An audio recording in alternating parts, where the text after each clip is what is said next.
Hola, buenas noches. ¿Cómo están? Buenas noches también desde casa a los que se están conectando. Nos da mucho gusto que podamos estar reunidos en este tiempo, en este lugar en el que podemos compartir en este espacio la palabra de Dios. Y estamos en el capítulo 8 del Evangelio de Marcos. Marcos, este hombre que no fue uno de los 12 apóstoles de Jesús, pero a quien se le vincula y se le asocia primero con el apóstol Pablo, pero después termina asociado con el apóstol Pedro. Así que de alguna manera el Evangelio de Marcos se entiende como de la voz de Pedro, como que Marcos es de quien toma muchas de las historias que están aquí en el Evangelio y las plasma, y estamos llegando a un punto, a un clímax en la historia. Estamos llegando al punto donde se va a partir esta historia, esta narración del Evangelio de Marcos. Ahí en el capítulo 8, acompáñame por favor. En el capítulo versículo 22, Marcos 8, 22. Y lo que vamos a ver hoy es algo que va a partir esta historia. El Evangelio de Marcos es una narración, es una biografía histórica muy peculiar, como lo son los 4 evangelios, acerca de la vida de Jesús. Y como hemos venido a lo largo de todas estas semanas hablando, nos hemos dado cuenta que el propósito de Marcos es descubrir a Jesús. La primera parte que va a terminar hoy de esta narración el propósito es descubrir a Jesús. Pero no es solamente descubrir, ya sé quién eres, Jesús, sino que tiene que ver con la segunda parte de todo este evangelio, que es seguir a Jesús. El propósito de Marcos es que tú y yo descubramos y sigamos a Jesús. Pero este hombre del siglo I, que escribió esta historia para un auditorio del año 60 de esta era, no tiene nada que ver con nosotros, pero aún en el siglo XXI sigue siendo necesario e indispensable que tú y yo podamos descubrir y seguir a Jesús. Y lo que estamos viendo semana tras semana es viendo lo necesario que es Jesús en nuestras vidas. Si tú eres cristiano y te consideras cristiano, pues es esencial conocer la vida de Jesús. Y si por alguna razón estás aquí por primera vez, o si por alguna razón te estás conectando por vez primera y sientes cierto interés por el Evangelio o por conocer de Jesús, es esencial que puedas entender esto que está sucediendo aquí. Y por 8 capítulos, por varios meses, los discípulos han estado caminando de la mano de Jesús. Capítulo 1, recuerda, capítulo 1 es la llegada del reino de Dios, la llegada del Rey. Y nos cuentan los antecedentes del Rey. Capítulo 2 y capítulo 3 nos cuentan la manifestación del reino de Dios. Y es Jesús el Rey, y Él encarna el reino de Dios. Y el reino de Dios viene a traer una nueva forma de vida. Capítulo 4 viene a explicar el reino de Dios, porque al mismo tiempo que Jesús viene y encarna el reino de Dios, nos damos cuenta, y los discípulos se dan cuenta, que hay un reino, el reino de los hombres, el reino de las tinieblas. ¿Cómo es que el reino de los cielos, el reino de Dios, convive con el reino de las tinieblas? ¿Cómo es esto? ¿Por qué no lo arrasa? ¿Por qué no lo acaba por completo? Y en las parábolas que vimos en el capítulo 4 entendemos todo esto.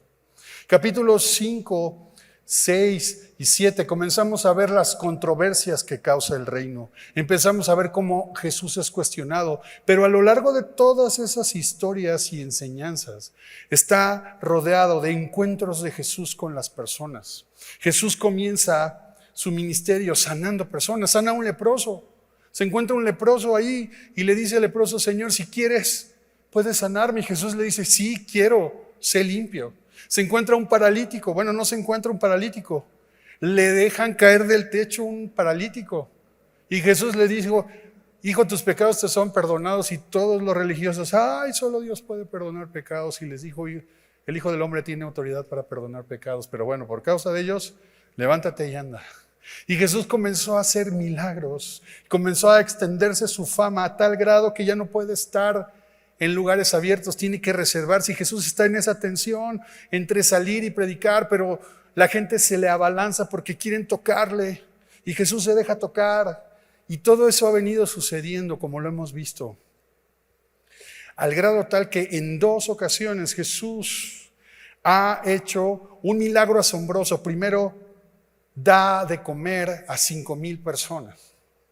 Y unos pocos meses después, fuera del territorio de Israel, hace lo mismo para alimentar a 4,000 personas.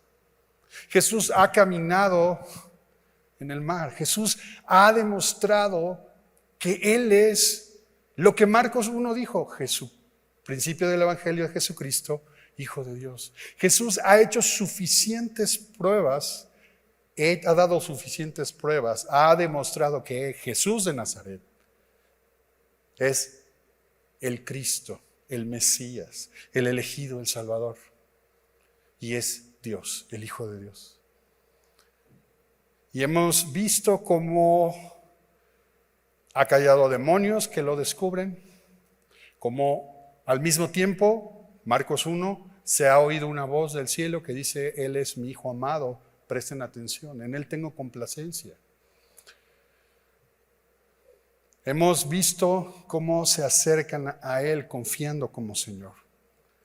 Pero al mismo tiempo en este viaje, en todos estos sucesos que estoy resumiendo rápidamente, hay un grupo de 12 personas, 12 discípulos que van con Él a todos lados. Y tienen que tomar una decisión. Tienen que hacer una evaluación, tienen que hacer un juicio en su mente y en su corazón. Y después de todo este tiempo con Jesús, y después de todas estas cosas que estos 12 han visto y oído, necesitan tomar una decisión. Y eso es lo que vamos a mirar el día de hoy. ¿Qué decisión van a tomar? Pero en esta obra maestra del Evangelio de Marcos, antes de entrar a ese detalle, Marcos nos pone una historia en los versículos 22 y 26. Y esta historia, como la vamos a leer ahorita y vamos a hacer una oración, nos va a servir como una ilustración de lo que está pasando. Porque yo cuando leo el Evangelio de Marcos digo, ya crean en Él, ya responde, ya digan, ya crean en Él. Pero Marcos, como un buen escritor, va dilatando el momento, llevándolo al máximo. Y antes de que veamos eso, viene esta historia que está en los versículos 22 al 26 y que es una ilustración, no solo de ellos, sino tuya y mía. Dice así, Marcos 8:22, vino luego a Betsaida y le trajeron un ciego y le rogaron que le tocase. Entonces, tomando la mano del ciego, le sacó fuera de la aldea y escupiendo en sus ojos, le puso las manos encima y le preguntó si veía algo. Él, mirando, dijo, veo los hombres como árboles, pero los veo que andan. Luego le puso otra vez las manos sobre los ojos y le hizo que mirase. Y fue restablecido. Y vio de lejos y claramente a todos y lo envió a su casa diciendo, no entres en la aldea ni lo digas a nadie en la aldea.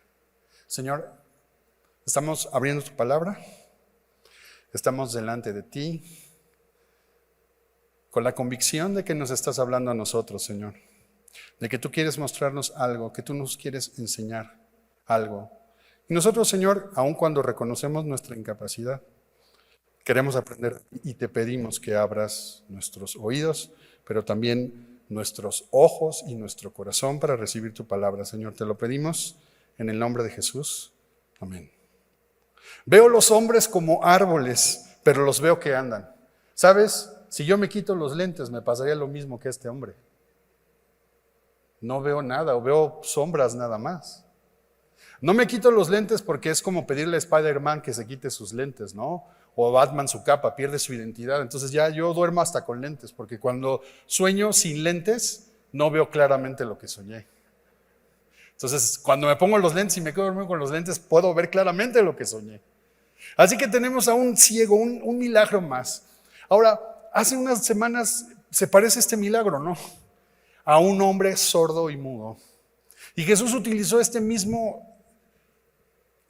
¿Hay algún voluntario que quiera ilustrar este milagro? No, ¿verdad?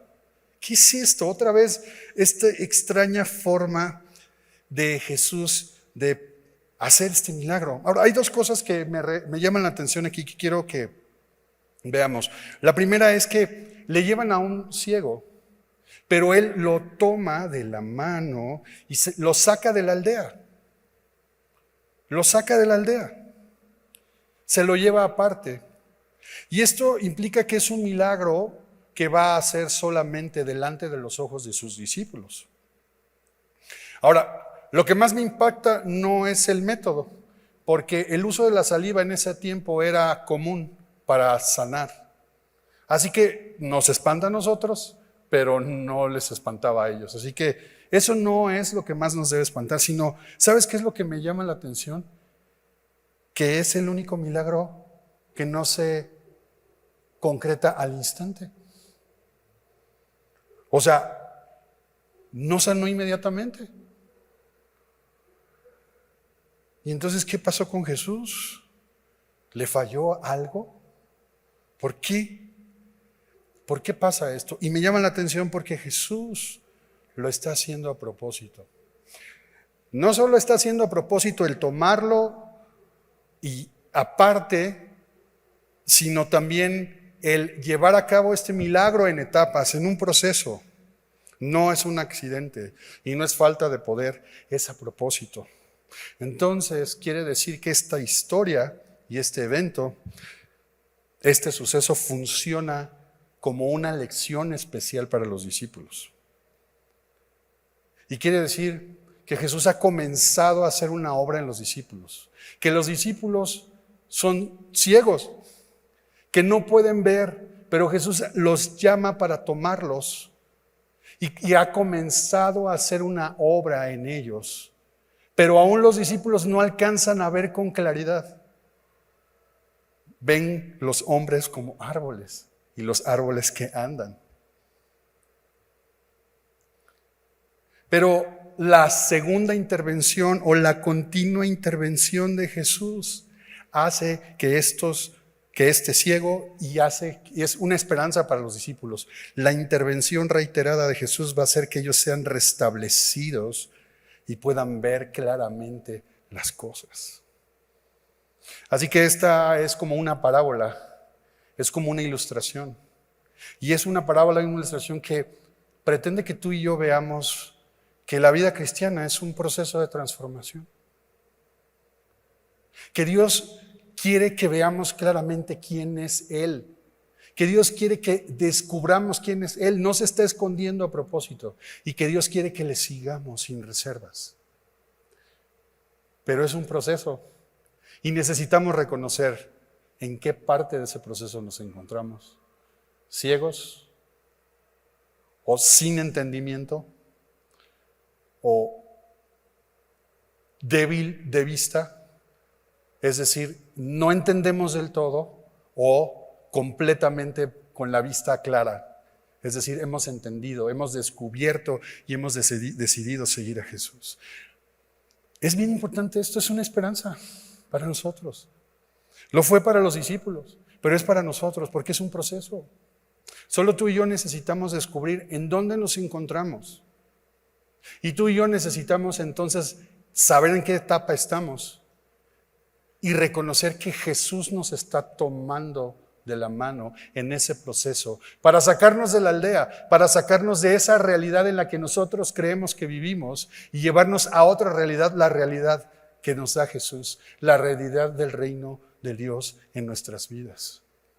Es bien importante eso porque tú y yo, como vamos a ver en un momento más en la historia y lo podemos ver en nuestra propia vida, nos damos cuenta que entendemos y al mismo tiempo no entendemos, que necesitamos claridad, pero la claridad y para poder ver la realidad de las cosas, solamente lo podemos hacer si Jesús está con nosotros, si Jesús habla su palabra, si Jesús abre su boca y toca nuestras vidas. No hay otra manera en la que tú y yo podamos entender claramente la realidad en la que vivimos, la realidad del proceso en Cristo en la que estamos y la realidad del reino de Dios en nuestras vidas. Ahora, la historia comienza así, con esta ilustración. Pero a partir del versículo 27 al 30, viene este momento que hemos esperado. Y es el momento en el que también nosotros necesitamos hacer una evaluación. ¿Quién es Jesús? Después de todo lo que hemos estudiado, ¿quién es Jesús? Versículo 27 dice, salieron Jesús y sus discípulos por las aldeas de Cesarea de Filipo. No olvides la historia primera. Esa es la ilustración y ese es el marco de lo que nos quiere decir el Señor. Ahora regresemos a la historia. Salieron. Recuerda que desde el capítulo anterior, desde el capítulo 7:24, Jesús está por una gira mundial. Bueno, no es mundial, pero Jesús ha salido de territorio de Israel y está en territorio no judío, es decir, gentil. Ya estaba haciendo una gira y ahora está más al norte del lago de Galilea, como unos 40 kilómetros, como un día de camino hacia el norte, y está en las afueras de una ciudad que se llama Cesarea de Filipo. Cesarea de Filipo es una ciudad muy particular porque es una ciudad que fue reconstruida y dedicada a César, el emperador. Es una ciudad pagana, una ciudad que tiene como característica el que se ha construido un gran santuario a esta figura mitológica y al dios Pan, al mitad hombre, mitad cabra. Y en esa ciudad, fuera del territorio de Israel, en una ciudad pagana, fuera de todo, fuera, así como el ciego fue sacado de la aldea, Jesús saca a sus discípulos de su tierra. Y entonces, saliendo por ahí, en el camino, preguntó a sus discípulos diciéndoles, ¿quién dicen los hombres que soy yo? ¿Quién dicen los hombres que soy yo? Y es curioso porque en aquellos tiempos los maestros, los rabinos no preguntaban a los alumnos, sino los alumnos le preguntaban al maestro. Pero el maestro aquí toma la iniciativa y les dice, oigan, ¿quién dicen los hombres que soy yo? Y ahí está la confrontación. ¿Quién dicen que soy? Ellos respondieron, unos Juan el Bautista, que por cierto, como ya vimos, Juan el Bautista fue decapitado ya murió. Otros Elías, este gran profeta del Antiguo Testamento, que encontramos en el libro de Reyes, en primer libro de Reyes. Un profeta que por cierto se parece mucho a Jesús porque es itinerante y hace milagros como ningún otro de los profetas del Antiguo Testamento.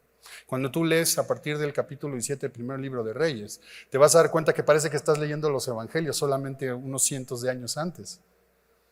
Porque parece, es muy parecido a esto, pero no es Elías. Otros dicen alguno de los profetas.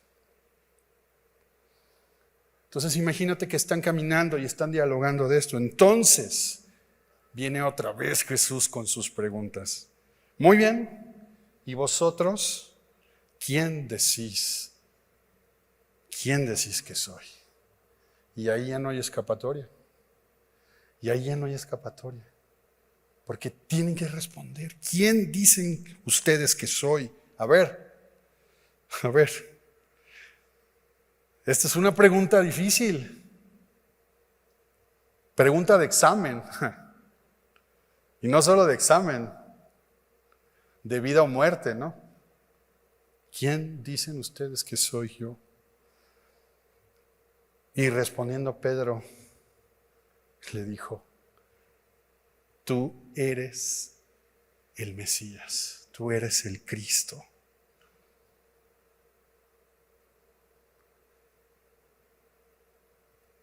Muy bien, Pedro, tú eres el Mesías. Y déjame decirte algo, este relato aquí en Marcos es muy corto. Es muy escueto, no nos da muchos detalles, porque cuando tú vas a Mateo 16 te vas a dar cuenta que hay muchos más detalles. Nos dice que Jesús, piensan que puede ser el profeta Jeremías. Cuando Pedro le responde, ¿tú eres el Cristo? En realidad Jesús le responde elogiándole y le dice que le da las llaves del reino. Le dicen varias cosas Jesús que no están aquí. Y me parece que Pedro, como lo vamos a ver más adelante, creo que por modestia le pide a Marcos que no dé esos detalles. Porque el punto de esta historia en este momento en el Evangelio de Marcos es la confesión. ¿Quién dicen? Él es el Cristo, el ungido, el elegido. Desde el capítulo 1, verso 1, no se había mencionado a Jesús como el Cristo, como el Hijo de Dios.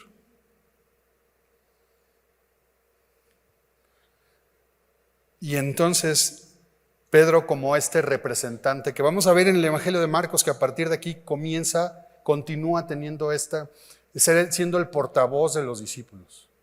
Quiere decir que ellos tenían mucho tiempo hablando entre ellos, pero no había llegado el momento en el que tenían que confesar con su propia boca a Jesús, que reconocían que es el Señor, el Mesías, el Salvador, el elegido. Y sabes, Jesús asiente, o sea, palomita, es correcto, porque no lo reprende, no lo regaña, no dice nada, pero les dice algo, versículo 30. Pero Él les mandó que no dijesen esto de Él a ninguno. Y hasta este momento Jesús ha insistido una y otra vez. A los demonios les dice que se callen y que se vayan. Y a los que sanan les dice, shh, shh, no digan nada. No digan nada. Y ahora que han dicho, acaban de descubrir la gran confesión, les dice, no digan esto de Él a ninguno. En la anterior historia al ciego sanado le dicen, no entres en la aldea ni le digas a nadie de la aldea. Yo me imagino al ciego, pero se van a dar cuenta. ¿Qué significa este silencio? ¿Qué significa este misterio del silencio? Y es que hay varias razones por las cuales es esperado que Jesús pida esto. Primero, Jesús manda un silencio porque no quiere que haya confusiones políticas, porque el término Cristo, el término Mesías es un término que puede tener una confusión política, puede identificarse como un conquistador, porque eso es lo que ellos piensan que es el Mesías. Entonces tiene una carga política y militar. Jesús no quiere que haya una revuelta, no quiere que cunda la noticia hasta la capital y vengan militarmente a conquistar. Jesús no quiere eso, quiere prudencia. También esta idea del silencio es un recurso, es una herramienta que usa Marcos para causar una tensión en su evangelio. Es un recurso narrativo, porque lo que Marcos quiere es llevarnos a esta primera parte de la historia, donde, digamos, descubramos a Jesús. Pero no es nada más descubrir a Jesús, sino ahora la segunda parte es seguir a Jesús. ¿Pero seguir a dónde? ¿Seguir a dónde? Al cumplimiento de la misión de Jesús. Y la misión de Jesús es más allá de una conquista política o militar. Es más allá de eso. Pero entonces el silencio que Jesús está pidiendo es una señal. Es una señal que nadie se ha dado cuenta, que no entienden, que Jesús es el siervo sufriente del cual habla el profeta Isaías. Mira, acompáñame a Isaías 42, versos 1 al 3. Isaías 42, 1 al 3. Lo voy a leer en la Nueva Traducción Viviente y dice así: miren a mi siervo, al que yo fortalezco. Él es mi elegido, quien me complace. He puesto mi espíritu sobre él. Él hará justicia a las naciones. No gritará, ni levantará su voz en público. No aplastará a la caña más débil, ni apagará una vela que titila. Les hará justicia a todos los agraviados. Así que sí, Jesús está provocando un misterio con su silencio, pero está dándoles una pista. Piensen, soy el Mesías, soy el Cristo, soy el Salvador, soy el elegido, pero mi misión no es una misión de conquista, no es una misión política y militar, es la misión de un siervo que va a morir en la cruz para salvar a toda la humanidad. Y mira ahora, versículo 31 a la primera parte del 32. Porque así como Pedro confiesa algo, ahora Jesús va a confesar algo.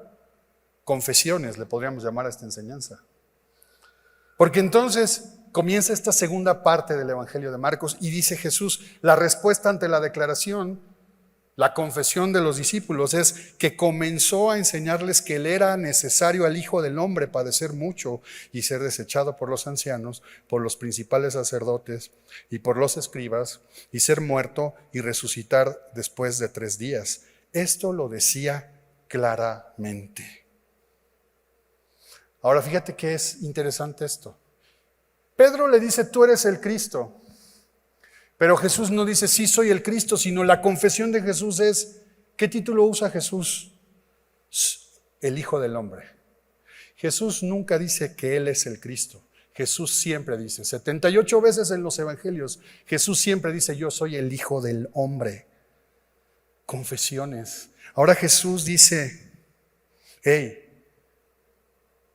yo soy el Hijo del Hombre. Y es necesario, no es una ocurrencia mía, es un plan perfectamente trazado y premeditado y preestablecido por Dios para salvar a la humanidad. Y yo soy un siervo. No soy un general conquistador, soy un siervo que va a sufrir y que le es necesario ¿qué? Padecer mucho. Así que una vez más, Jesús está admitiendo como correcta la respuesta de Pedro, la confesión.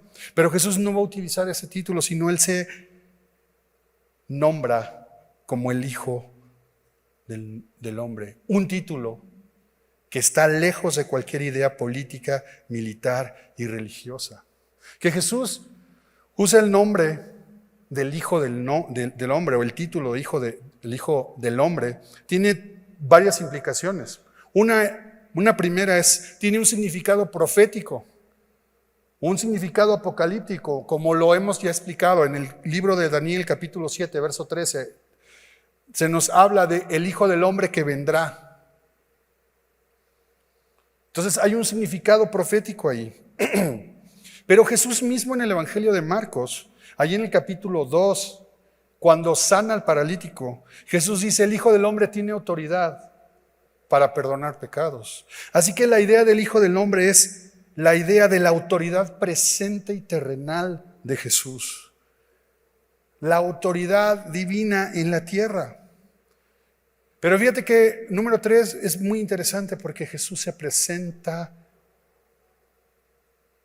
empático con la humanidad, como un representante de la humanidad. No como un extraterrestre, perdóname la expresión, como alguien ajeno, sino Él es 100% hombre y sigue siendo 100% Dios.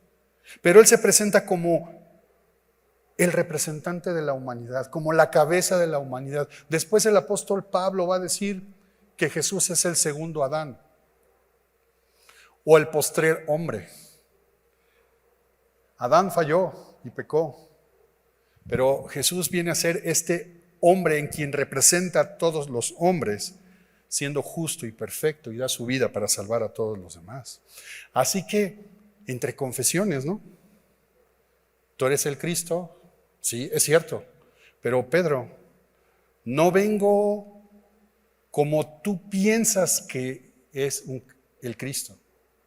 Pedro, ves hombres como árboles, no estás mirando claramente, soy el Cristo, pero mi misión como Cristo es la del Hijo del Hombre, el representante, la cabeza de la humanidad que va a ofrecerse como un sacrificio para salvar a la humanidad. Ahora fíjate que ya Jesús no les dice parábolas, sino que ahora Jesús les dice esto claramente, les dice lo que va a suceder. Oye, voy a padecer mucho, voy a sufrir rechazo, muerte, pero voy a resucitar después de 3 días. Así que a la confesión de Pedro viene esta confesión de Jesús. Ahora, ¿cuál es la respuesta de Pedro? ¿Y cuál es la respuesta de los discípulos? Bueno, leo la siguiente parte del versículo 32. Entonces Pedro le tomó aparte. Qué chistoso, ¿no? En la historia Jesús toma aparte al ciego. Jesús los toma aparte a los discípulos y los lleva para que le sigan. Y ahora Pedro lo toma aparte y comenzó a reconvenirle. Pero él, volviéndose y mirando a los discípulos, reprendió a Pedro diciendo: quítate delante de mí, Satanás, porque no pones la mira en las cosas de Dios, sino en las de los hombres. Uf, ouch.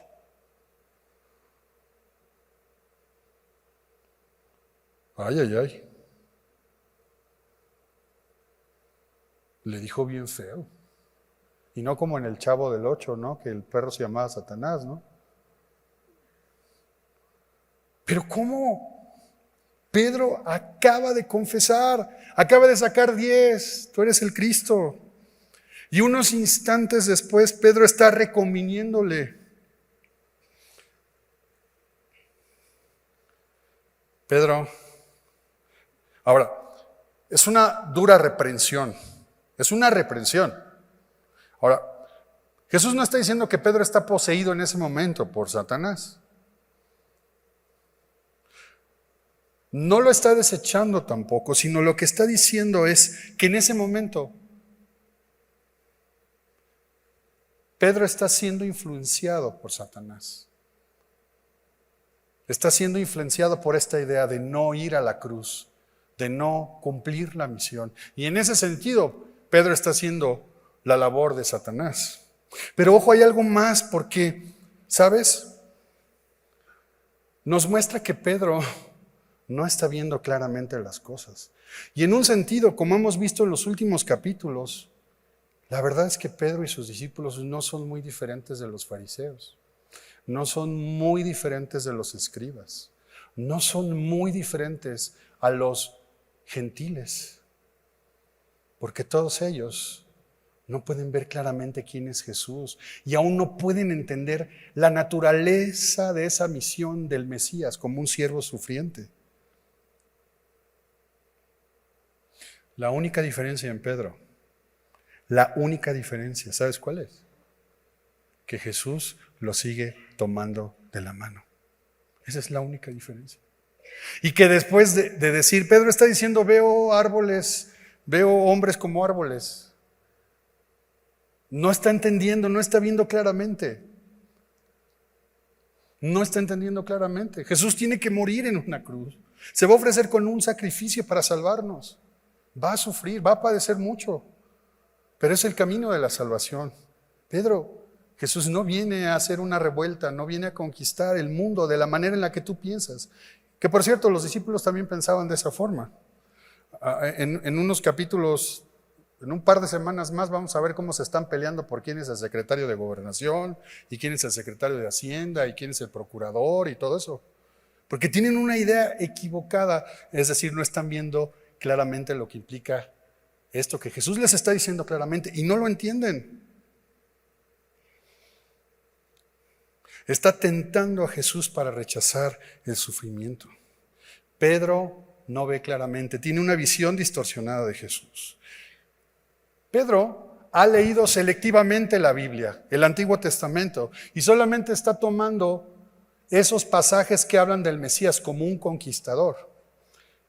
Pero está haciendo a un lado todos esos pasajes que anticipan que el Mesías habría de ser un siervo sufriente.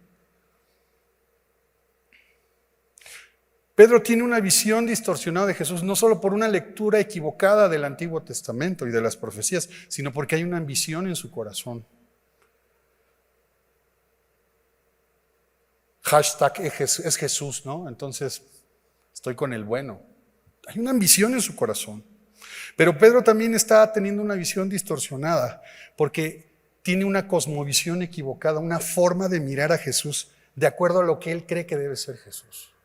Y sabes, creo que estas tres cosas se parecen a lo que tú y yo a veces pensamos de Cristo. Leemos en la Biblia cosas que son ciertas de Jesús, pero parcialmente. Tenemos una lectura selectiva, usamos solamente lo que nos conviene y no alcanzamos a ver en todo su contexto lo que la Biblia habla acerca de Cristo.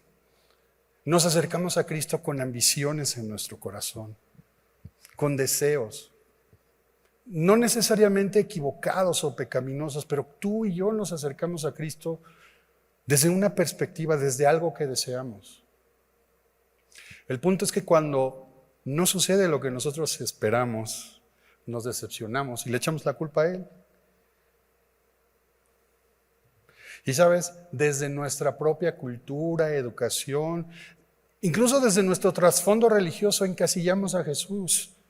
Y eso provoca que no veamos claramente quién es Él. Pero la buena noticia es que Jesús nos ha tomado de la mano.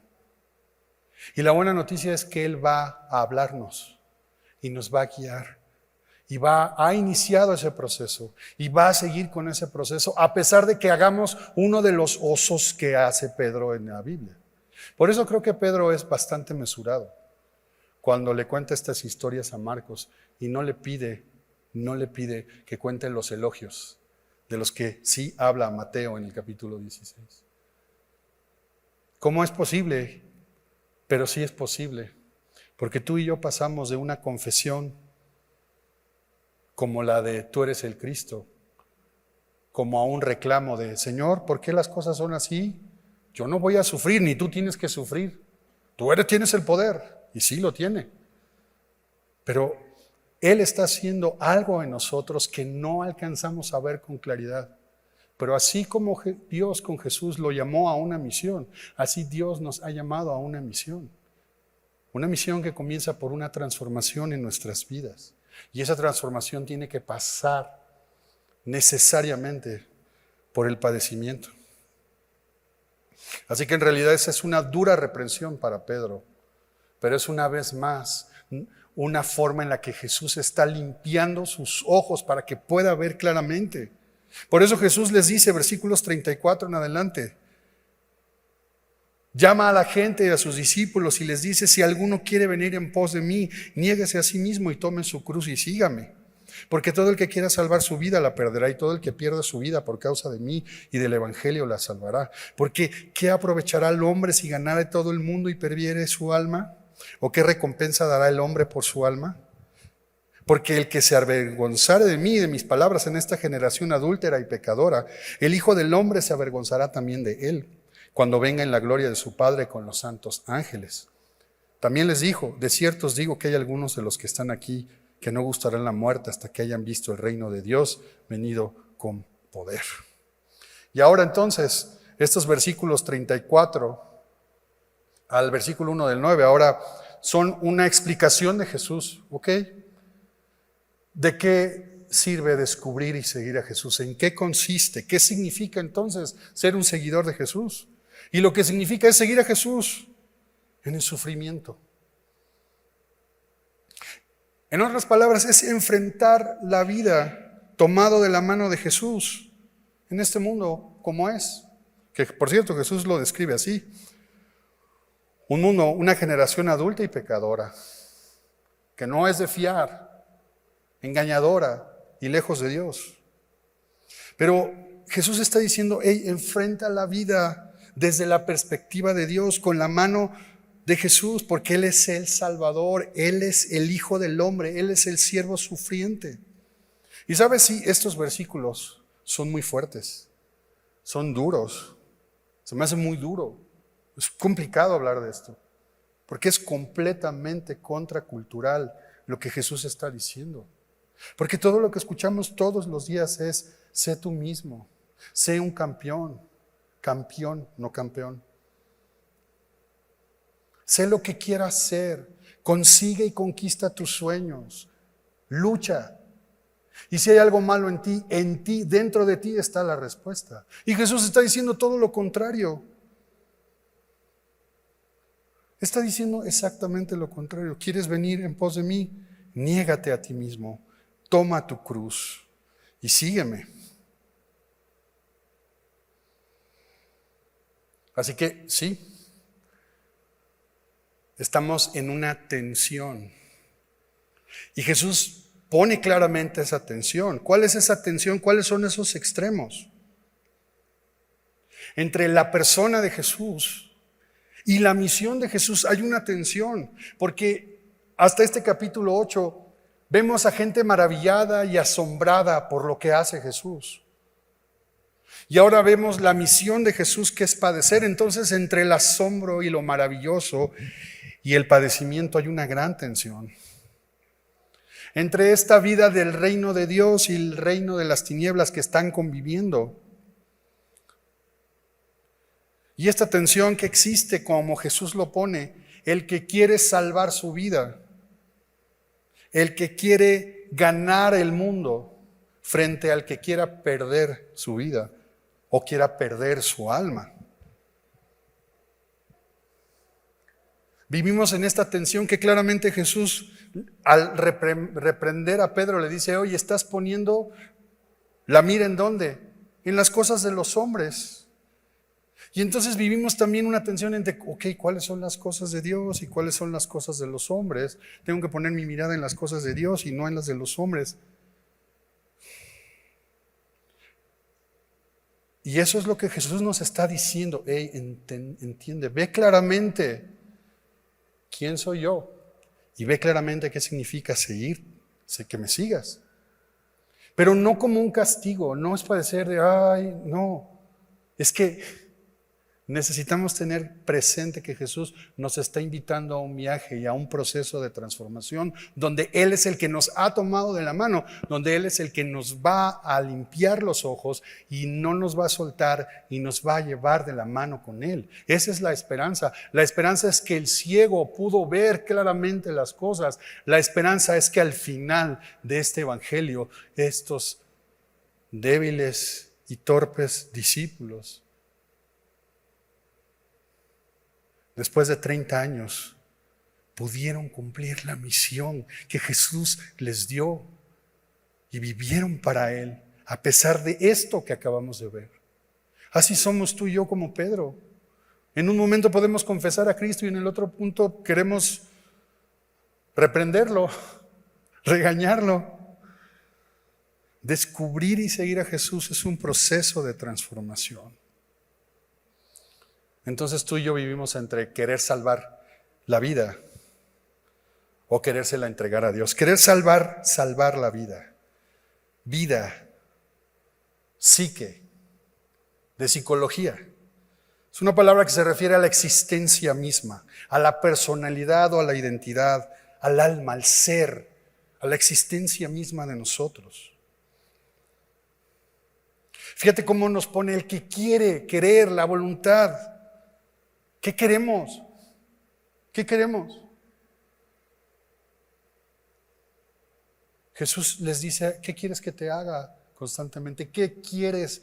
A Jesús le importa lo que tú quieres. ¿Quieres ser salvo? ¿Quieres ser limpio? ¿Quieres andar? ¿Quieres tus pecados perdonados? Quiero. Yo también, dice Jesús. Es un asunto de la voluntad, pero es un asunto de entregar toda nuestra existencia, nuestra identidad, nuestra alma, todo lo que somos a Él.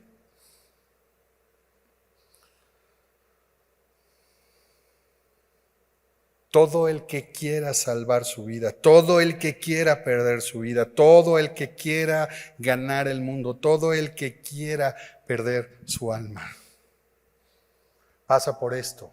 Número 1, entonces, ¿quién decimos nosotros que Él es? ¿Quién pensamos que Él es? ¿Un maestro? ¿Un gurú? ¿Un coach? ¿Un iluminado?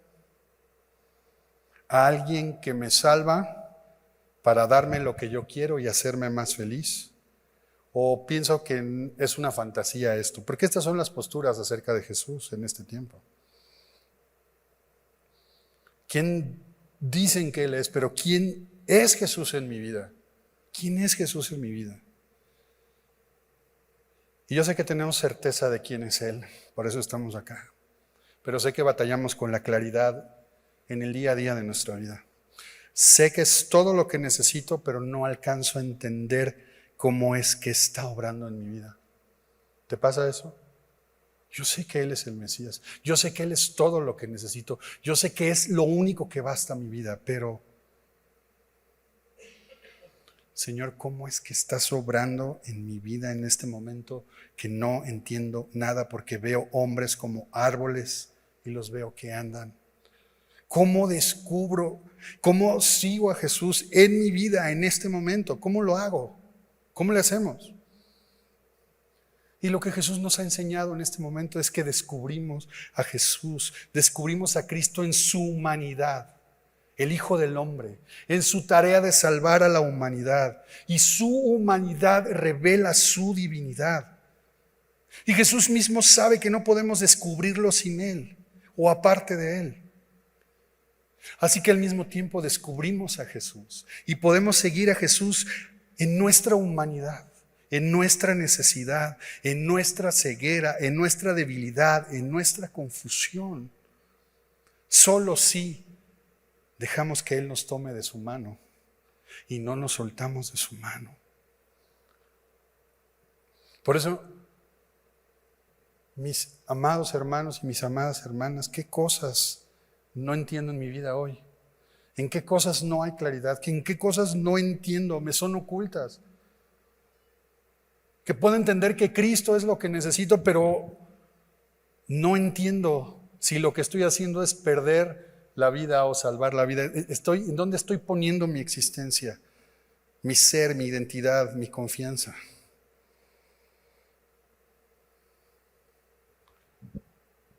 Y la respuesta es Jesús.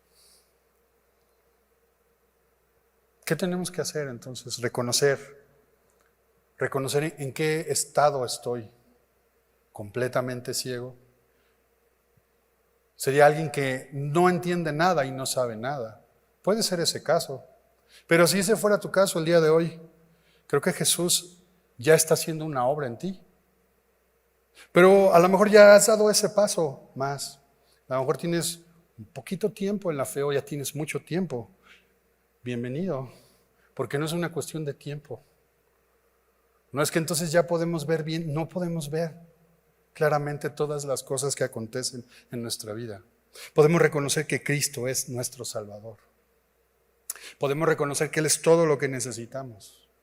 Y al mismo tiempo necesitamos reconocer que no entendemos con claridad, pero decidimos el día de hoy como Jesús aceptar ese reto. ¿Cómo nos negamos a nosotros mismos? ¿Cómo tomamos su cruz y le seguimos cada día? Bueno, ¿dónde estoy poniendo mi existencia? ¿En manos de quién estoy poniendo mi vida? Querer salvar nuestras vidas es querer hacer de nuestra existencia la razón de todo lo que hacemos.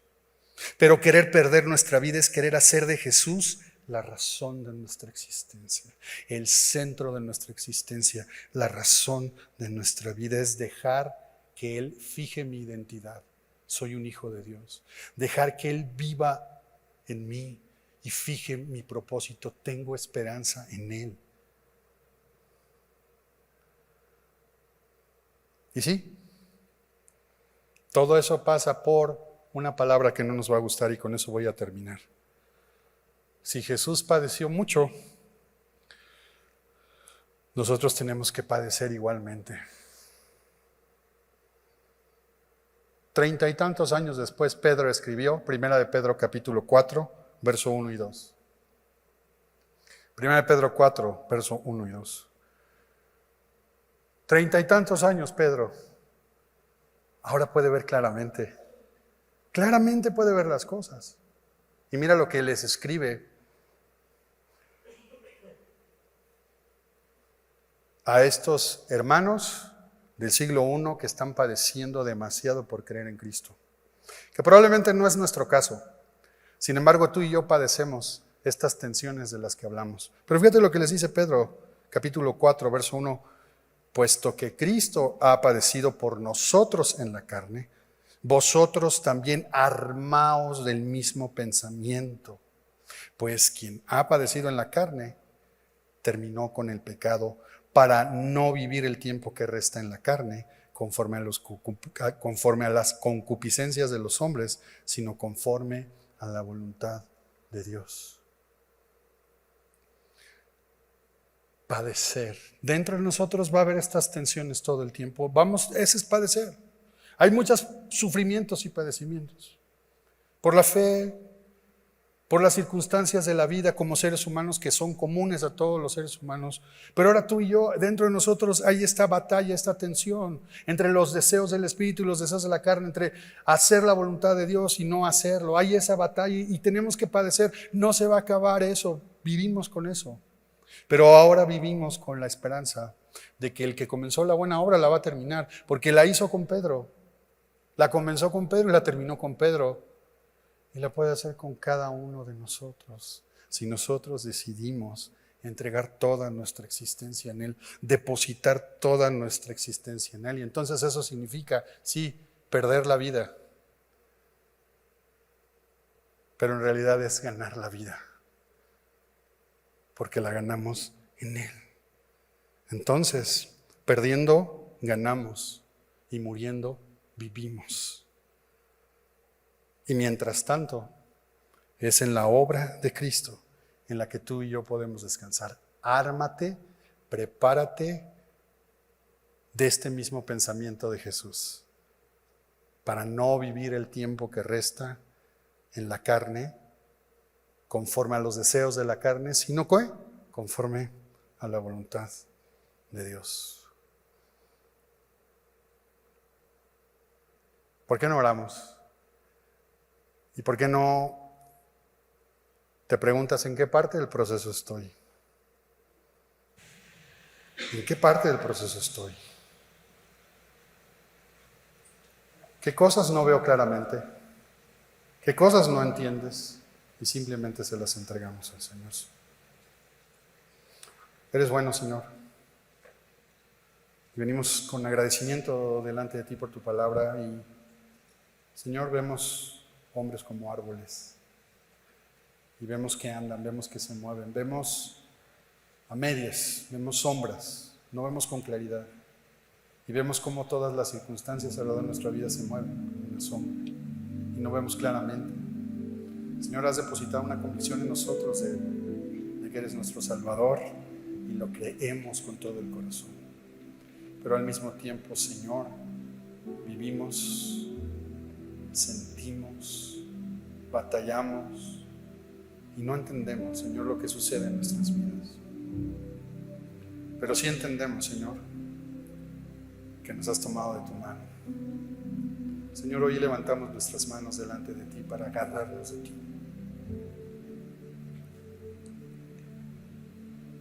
No nos sueltes, Señor, porque nosotros, a pesar de nuestra incapacidad y de nuestra debilidad, no nos queremos soltar, Señor. Así que venimos con todo nuestro corazón, con toda la certeza de nuestra alma, a entregarnos delante de ti. Una vez más, Señor, depositamos nuestra existencia, nuestro ser, nuestra identidad, nuestra alma a ti, Señor. La perdemos para todas esas cosas que quieren fijar esa identidad, que son aparte de ti, para que tú fijes nuestra agenda, nuestros sentimientos, nuestra voluntad, para que podamos, Señor, en tu gracia y tu misericordia, seguirte y seguirte descubriendo en nuestras vidas, Señor, cada día de nuestra vida, Señor.